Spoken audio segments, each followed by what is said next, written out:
Bueno, cuenta regresiva para las elecciones en Brasil, unas elecciones que vienen muy polarizadas y con datos realmente insólitos, Adrián. Allá están en veda, pero nosotros podemos hablar porque todo lo que pasa en Brasil también repercute en Argentina, ¿no? Por supuesto, elecciones que repercuten en toda la región, así que las seguimos muy de cerca. Un país que, recordemos, tiene la mitad de la población de Sudamérica, la mitad de la superficie de Sudamérica y también casi la mitad del PBI, del Producto Bruto Interno. Y como decías, una elección que viene muy polarizada, con dos candidatos que parece que van a enfrentarse y van a terminar haciéndolo en segunda vuelta electoral, porque tanto Jair Bolsonaro como Fernando Haddad le sacan una ventaja muy considerable al resto. En tercer lugar aparece Ciro Gómez con un 11%, pero a 2 días de la elección parece muy difícil que pueda llegar a alcanzar a Haddad, el candidato de Lula, y meterse en la discusión. De todos modos, Silvia, ahí repasamos las encuestas. Sí. Ciro Gómez, te decía, figura tercero. Entre Bolsonaro y Haddad irían a segunda vuelta, y en segunda vuelta los encuestadores dicen que habría un empate técnico. En cambio, si Ciro Gómez ganara, en segunda vuelta le gana a cualquiera de los dos. Es realmente insólito lo que está pasando en Brasil, ¿no? Claro, pero no llega. No Fíjate, llega. Ibope le da a Bolsonaro un 32% contra un 23% de Haddad.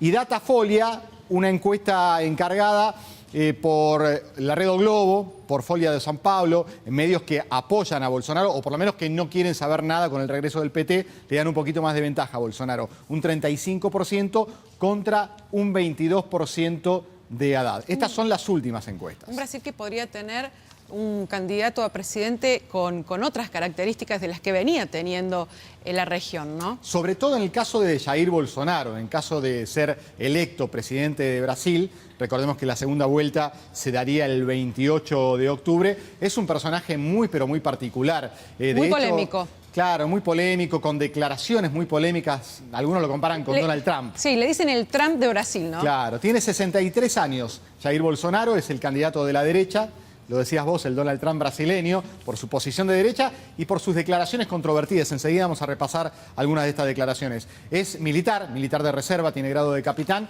y reivindica la dictadura militar de los años 60. Recordemos una dictadura que empezó en el año 64. Sí. Y también la tortura, la tenencia de armas y la pena de muerte. Un personaje muy particular, Bolsonaro, que en algún momento, si bien es el candidato de la derecha, decíamos, en algún momento llegó a generar muchas dudas en el mercado. El The Economist, por ejemplo, que es una biblia para los inversores de todo el mundo y para los economistas de todo el mundo, advertía que podía ser un peligro para toda la región una eventual victoria de Bolsonaro. Pero Bolsonaro, ¿qué hizo después? Dijo, si gano, mi ministro va a ser Paulo Guedes, que es un economista liberal y privatizador, y ahí entonces generó nuevamente un poco de confianza entre los economistas y en el mercado. Este es el episodio más significativo de la campaña, cuando Jair Bolsonaro es acuchillado en Minas Gerais. Vamos a repasar los datos del otro candidato. Pasamos a Fernando Haddad. Un hombre que tiene 55 años, es un poco más joven, también es de San Pablo, como Bolsonaro. Sí. Es el candidato de Lula, está claro.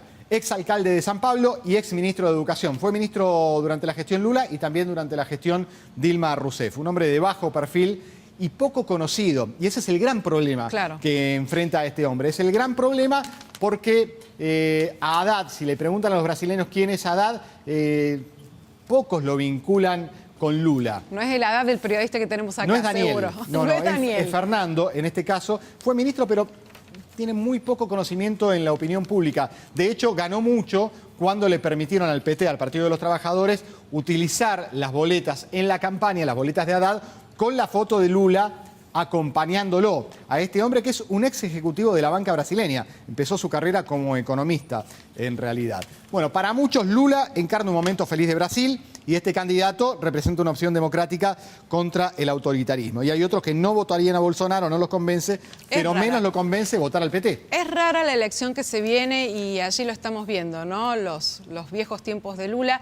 Una elección que viene cuando arranca esa crisis que tuvo el país institucional con la caída de Dilma Rousseff, con la prisión del otro expresidente Lula da Silva. ¿Cómo llegan estas elecciones? Bueno, vamos a empezar 4 años atrás, en Sí. la elección anterior. Recordemos, 2014, en ese entonces se imponía Dilma Rousseff, que era Claro. la presidenta, y logra la reelección con el 51% de los votos. Muy Hoy, fuerte el electorado en ese momento, cómo le daba su apoyo, ¿no? claro, hoy ningún candidato llegaría a esa suma y por eso pasarían a segunda vuelta. Dilma Rousseff, que 2 años después de su triunfo electoral, es acusada de dibujar las cuentas fiscales y es destituida por el Congreso en un proceso muy poco común y además sospechado de irregularidades. ¿Quién asume el cargo? Su vicepresidente, Michel Temer, que luego sería acusado de corrupción y hoy tiene solo el 4% de imagen positiva. En los últimos 2 años se profundizó la crisis económica en Brasil, se aplicó una política represiva con la militarización de algunos sectores de Río, que derivó en episodios tan violentos como cotidianos. Hace un par de días, Silvia, la cadena alemana Deutsche Welle, habló directamente de violencia fuera de control para describir la situación que vive Río de Janeiro. A todo esto, este año detienen a Lula, el expresidente y Ahí lo principal candidato a ganar las elecciones. En las encuestas, antes de detenerlo, recordemos que le sacaba 20 puntos a Bolsonaro. Además, un hombre también con muchísimo apoyo del electorado en otros años, ¿no? Increíble cómo cayó su imagen. Claro, a Lula lo detienen, recordemos, por una derivación del Lava Jato, que es el mayor operativo anticorrupción Así es. en la historia de Brasil, en un caso que también, al igual que el de Dilma, dejó muchas dudas y suspicacias, alentado por los grandes medios como Globo y por la élite empresaria que no quiere saber nada con el regreso del PT al poder. En ese contexto emerge la figura del ex militar Jair Bolsonaro, que hizo campaña con Biblias y balas, que decíamos, reivindicó la dictadura del 64 y logró seducir a una gran parte del electorado con su antipolítica de ultraderecha. Pero también genera mucho rechazo. El fin de semana hubo manifestaciones multitudinarias de mujeres después de que el candidato le dijera a una diputada en televisión: no te violaría porque no te lo mereces. Y hablábamos antes de otras declaraciones controvertidas que lo asemejan a Trump. Por ejemplo, dijo: si veo a 2 hombres besándose en la calle, les voy a pegar. Y también dijo, y esto es muy peligroso, que solo aceptaría el resultado si gana. Y es muy peligroso porque su vicepresidente también es de extracción militar y hay muchos militares apoyando a Bolsonaro. Su gran rival, Fernando Haddad, una figura, como decíamos, sin carisma, que reemplaza a Lula como candidato del Partido de los Trabajadores y que a pesar de haber sido ministro es muy poco conocido. Qué raro lo que se viene en las elecciones de Brasil, ¿no? Porque los 2 principales candidatos generan ese rechazo. ¿Y qué puede pasar si hay una segunda vuelta? Se lo preguntamos a Marcelo Taborda, analista, que lo comenta de este modo.